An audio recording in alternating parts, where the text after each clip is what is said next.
Isang masaganang araw sa lahat. Patuloy pa rin tayo sa ating spot fishing adventure dito pa rin sa Palawan. Ang bagong spot natin ay ang Puerto Princesa. Alright, let's go. Please do enjoy watching, guys.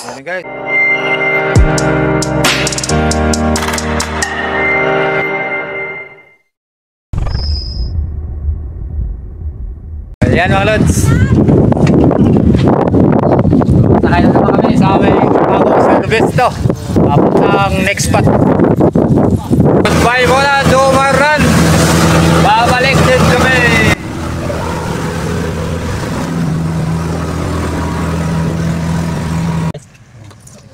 Alright ko, aray nyo. Bogey mo yung spot, lods. Let's go mga lods. Lipat na naman tayo na ibang spot para sa pangalawan. Still lang ka. Aray ko. Yan ang mga tropa natin. Kasama pa rin natin si Native Channel, Bro Raymond at si Patang Spiro. Yun, tulog pa. Pero deep. Yan mga lods, stock yung sasakyan namin. Ano van. Kanina muntik na, ngayon natuluyan na. Wala maputik talaga dito. Sana may makarescue sa amin. May traktura doon. Baka pwede na mag tulong yun.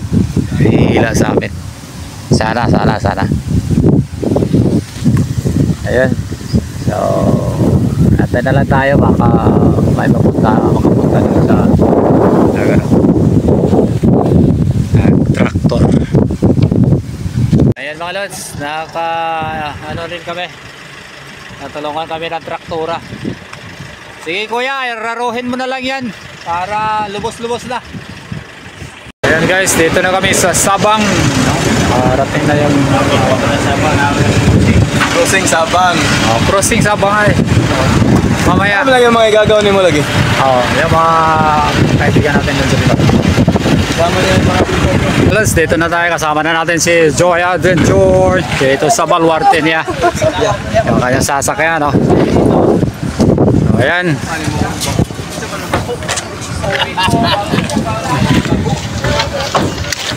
shotgun! Nakapupugdagan diha 3 days kasama mo na yung buwan.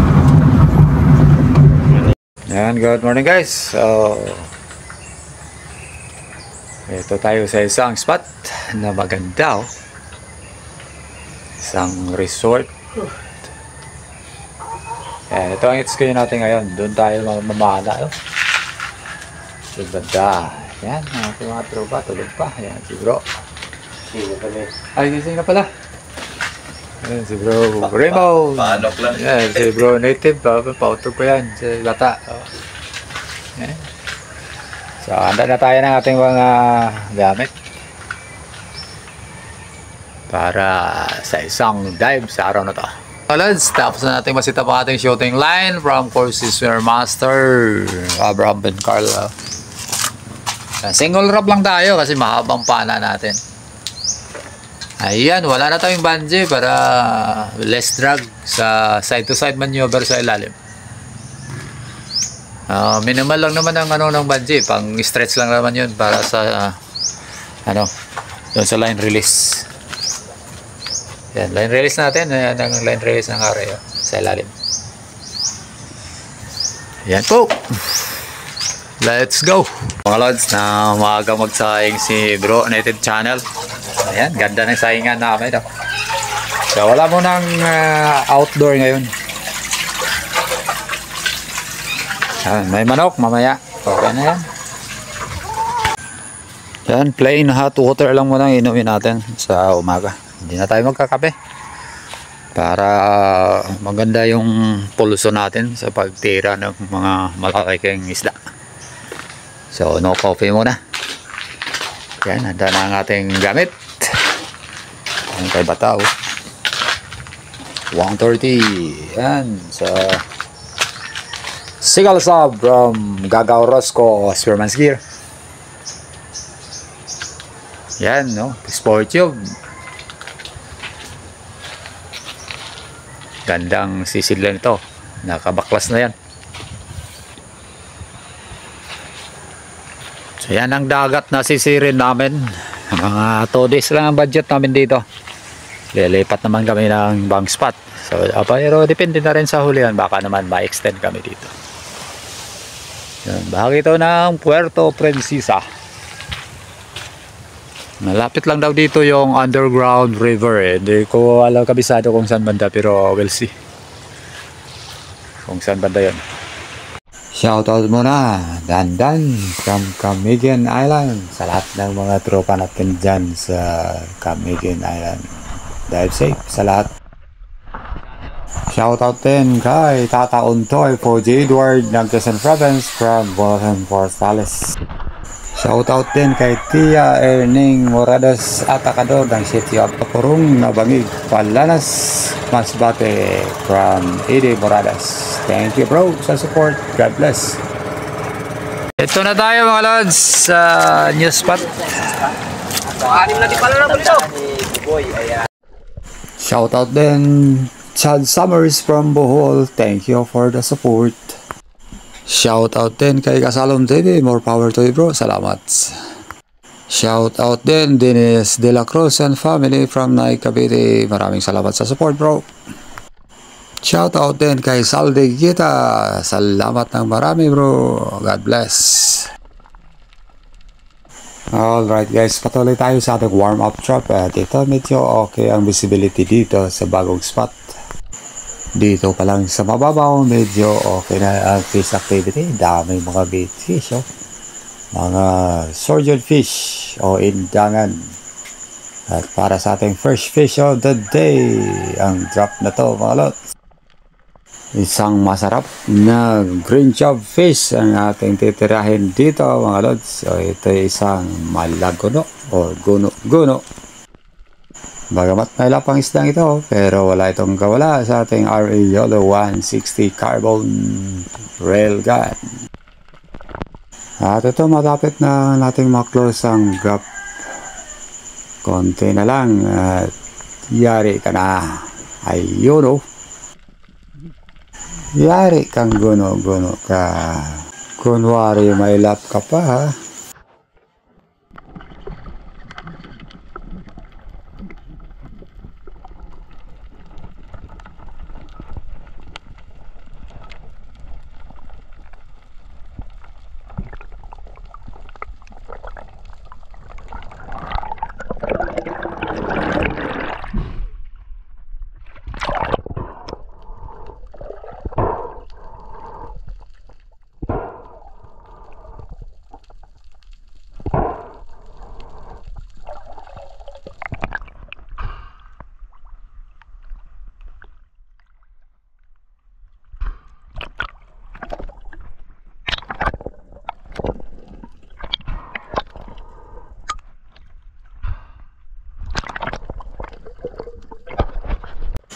Para sa next drop ko dito mga lods, sumabante lang ako ng konti at dito ata ayaw naghintay para sa ating second fish of the day. Guess what fish is this mga lods?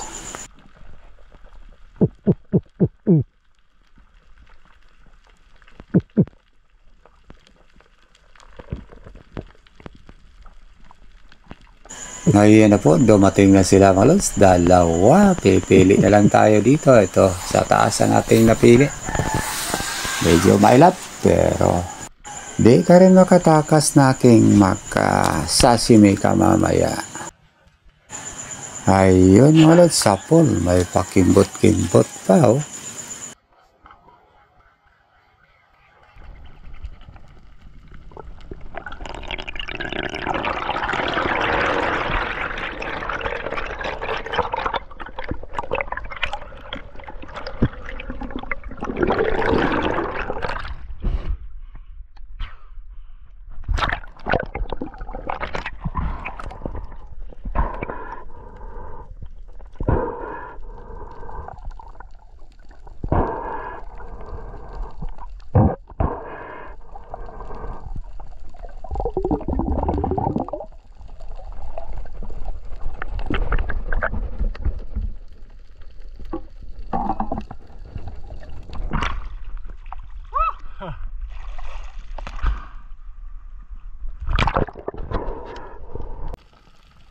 So sa drop na to, nag-set up ako ng ambush at dito ako mag-abang sa likod ng mga malalaking bato. At ito, School of Rabbit Fish ang dumating. Galing yata ito sa break time nila. Kaninong mga estudyante kaya mga to? Sana makadali tayo ng dalawa sa isang tira. Masarap pa naman ito mga lods. Paborito nyo ba ito mga lods? Ako, all-time favorite ko ang samaral basta ako ang nakahuli. At ito, may napili na ako na gustong patamaan. Ayun oh, medyo malaki na yan mga lods. Sa pool.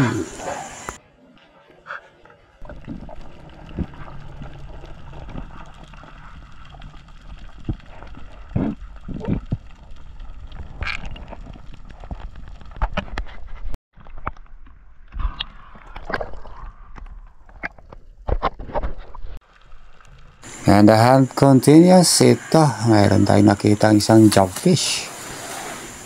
Medyo malayo, kaya nag-hand signal tayo. Malapit naman. Ayun, yari na naman mga lods. Isang green jobfish. Ang sarap sa kinilaw to mga lods.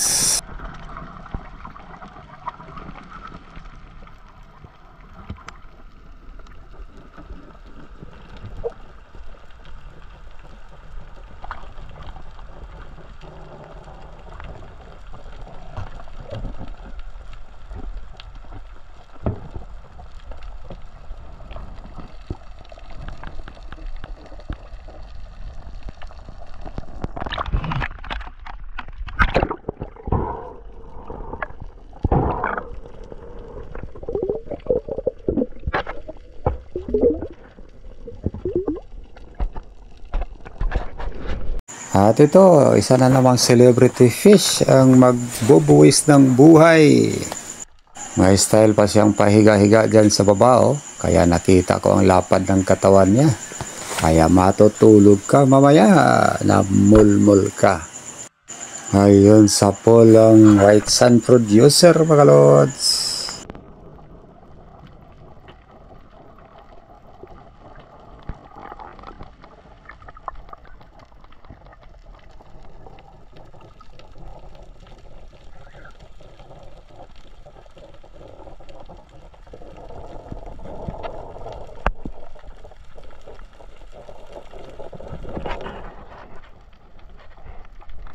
Ito, napakalaki ang nadali natin mga lods. Almost 3 kilos yan. Ang laki. 2 dangkal mahigit mga lods, oh.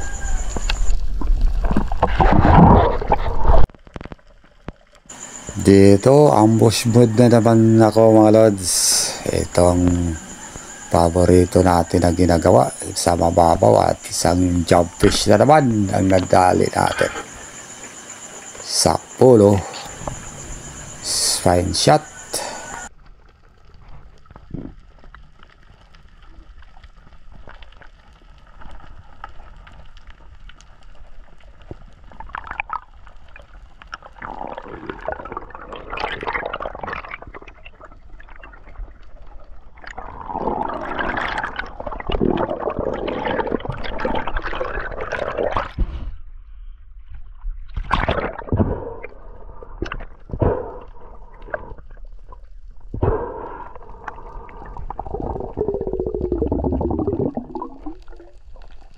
Ayan, wala talagang kawala mga lods.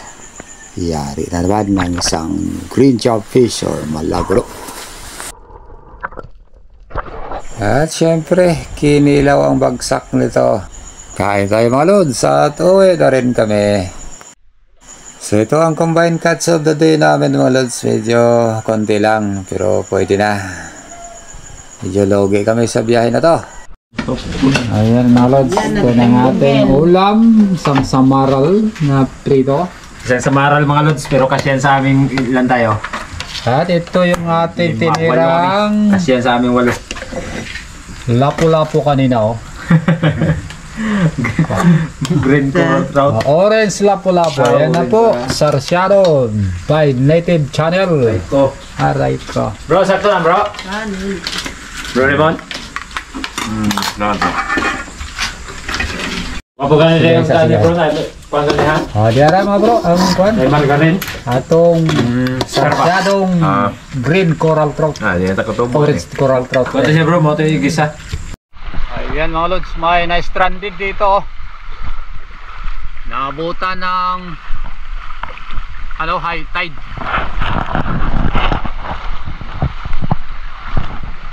Ayan oh.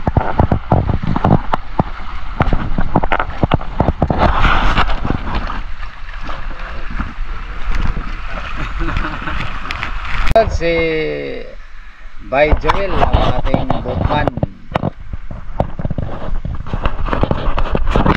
Bali so, ayan mga kasama namin ngayon. Yun ang tatlo mga tirador oh. Si Native Channel, nandun si Batang Spiro huli at Raymond naman. At ito, apat pa rin kami sisitsin ngayon. Si Raymond Lau, Native Channel, Batang Spiro ang kasama ko dito bago ang boat pa natin. At ito pala ang spot namin din kahapon, ang Tres Marias. Tatlong maliliit na islang bato dito sa Buena Vista, Puerto Princesa. Isang magandang spot ito mga lods. Maraming king mac ang nahuli dito. Si Joy Adventure, Anthony Rabanal. Kaya lang medyo maalon. As usual, ito tayo sa ating warm-up trap. Malinaw pa rin ang visibility sa ilalim. Marami pa rin bait fish, kaya nagantay tayo dito baka may lalapit na malalaki. Dito lang muna ako sa medyo mababaw na bahagi ng spot. Baka sakaling may king mac na naman na dumaan katulad kahapon dito sa mababaw lang. At ito, nag-enjoy na lang muna ako sa view ng maraming bait fish. Buti na lang walang nagbubongbong dito, kundi obos to.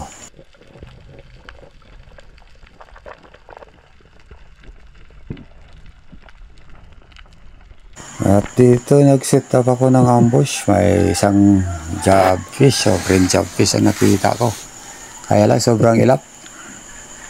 Nakabalay yata siya na nadali natin ang tatlong trupa niya kahapon. Sa pagpapatuloy ng aking sisid, napunta ako dito sa medyo malalim na bahagi ng spot.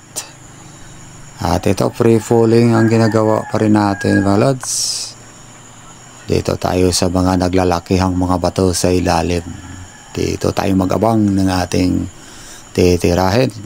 Kung ano man ang lalapit na medyo malaki at masarap na isda. At ito na nga, may papalapit sa atin.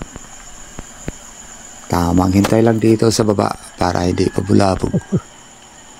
Sa itong paborito ng mga taga-Palawan, masarap at mataba ang isdang ito. Ayun o, sapol na naman. Isang ilak ang nadali natin mga lods.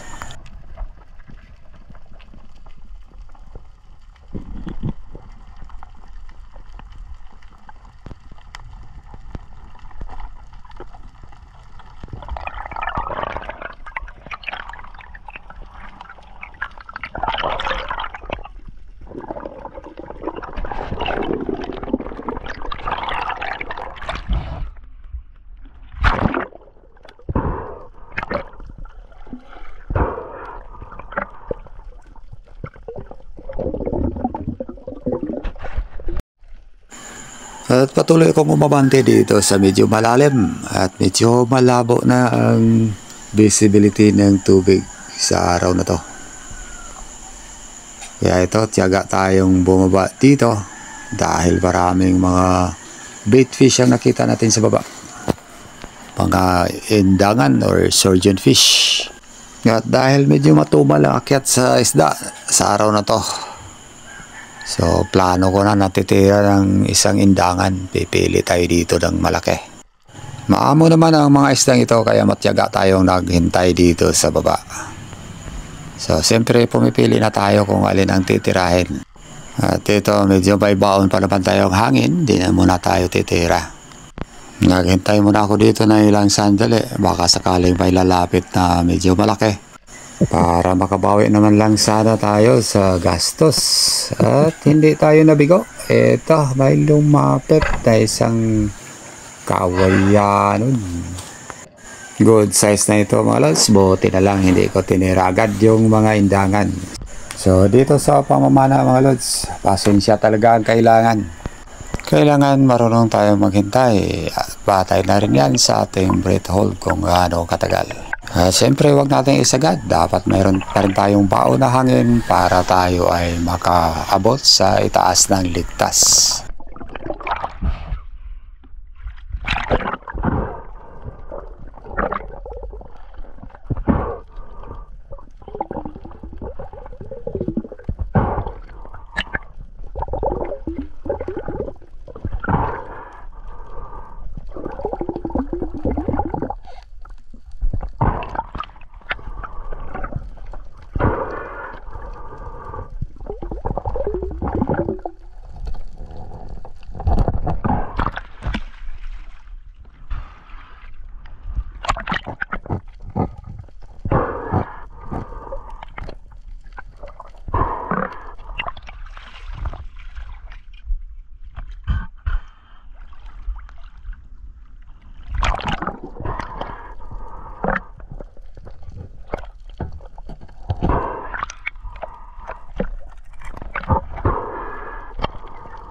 Sa drop ko ito, mayroon akong tinirang isang isda.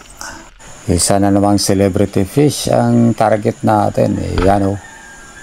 Pero swerte ito. Hindi natamaan. Pwede na sana yun, pang dagdag, pang ulam. Kailang swerte pa rin siya. At ito yung ating last drop sa trip na to. Isang ilak ang naidagdag natin. Ito ating last fish of the day. Na good size na rin.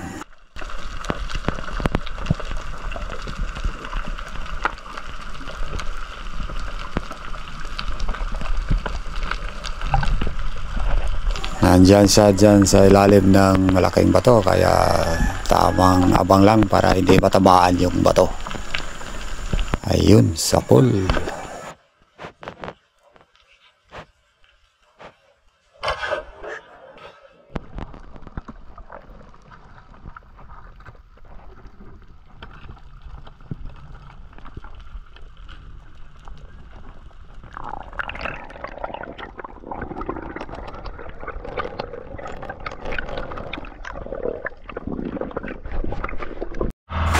At ito lang ang naiuwi namin, isang piraso lang na ibenta namin. So hindi kami nakabawi sa gastos na 2,000 sa bangka. Pero masaya na rin at ligtas ang lahat na nakauwi sa HQ sa tabi.